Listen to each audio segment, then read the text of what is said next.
Le Progrès Lait, c'est un programme de valorisation de la chaîne de valeur lait par l'accès aux services énergétiques.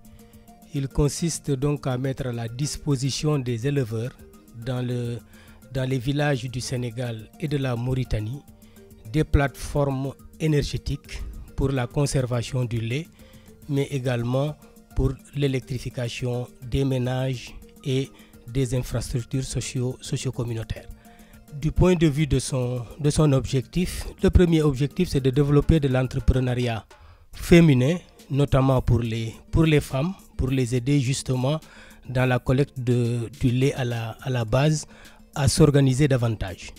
Le second objectif consiste justement à améliorer l'organisation des éleveurs à la base à travers des types de partenariats public-privé.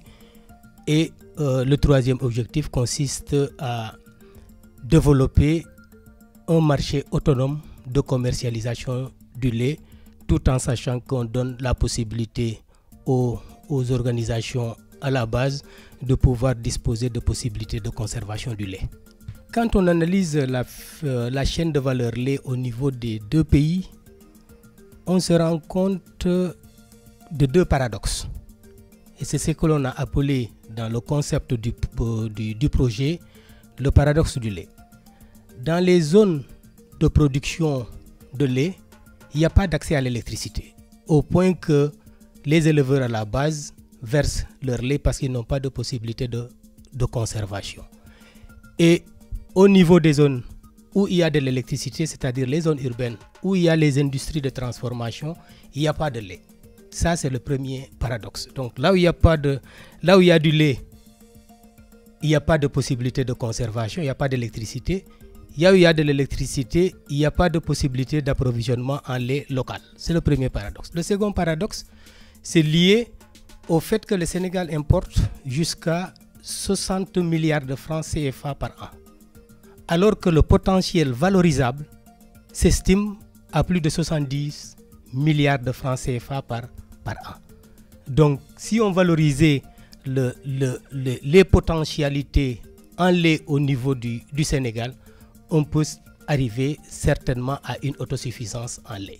Et c'est ça qui justifie le projet énergie solaire et chaîne de valeur lait. C'est-à-dire une autre manière d'aborder la problématique de l'électrification rurale avec une entrée énergie productive.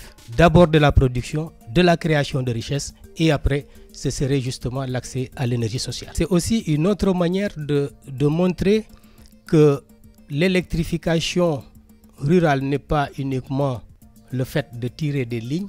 L'électrification rurale doit être aussi accompagnée en identifiant les chaînes de valeur qui sont porteuses de création de valeurs réelles qui peuvent booster l'économie des villages et voir comment renforcer l'accès à l'électricité dans ces zones-là. Et tout ceci a été fait avec l'ensemble des collaborateurs du projet, que ce soit les partenaires étatiques, mais également les partenaires comme Ecodev au niveau de la Mauritanie et Énergie 2050 au niveau de la France.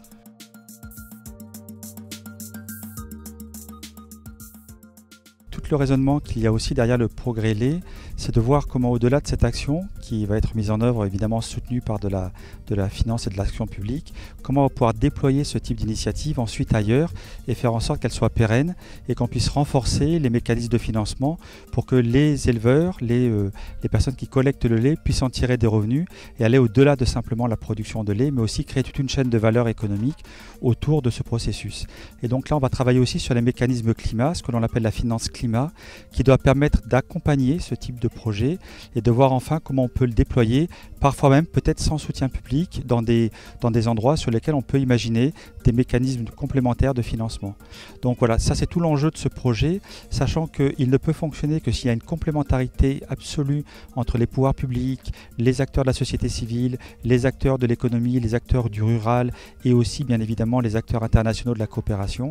Et c'est toute l'intelligence qui est en train de se mettre en place autour de cette initiative, de faire en sorte qu'elle ait un sens, mais un sens transversal, à la fois pour les personnes qui collectent du lait, pour les personnes qui sont déjà dans des situations de vulnérabilité, sujettes évidemment aux questions l'adaptation des aléas climatiques, et puis aussi au gouvernement qui permet ainsi d'avoir une politique d'adaptation au niveau national, de fournir un service énergétique qui lui-même va être un effet de levier pour toute une chaîne de valeur, ici au travers de la collecte du lait, mais ailleurs aussi pour avoir d'autres services producteurs d'activités économiques, générateurs de revenus, et en particulier sur des populations vulnérables, en l'occurrence les femmes, et puis aussi la population rurale.